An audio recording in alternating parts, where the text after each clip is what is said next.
Corazones, espero estén teniendo un excelente sábado. Yo ya estoy, miren, calentando la comida para la hora del almuerzo en esta casa. Así que acompáñenme a servirme esta rica comida del día de hoy. Bueno, pues vamos, miren, a empezar a servirnos un arrocito bien rico que está recién hechito ustedes.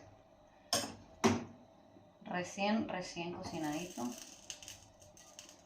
Miren, arrocito. Y aquí tengo calentando una carnita deliciosa.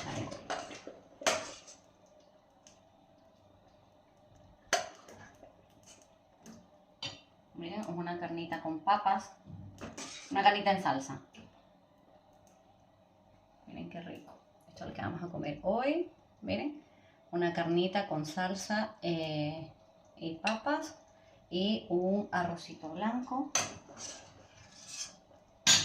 Vamos a echar un poquito más, que esto es para Víctor. Miren qué rico ustedes. La comidita del día de hoy.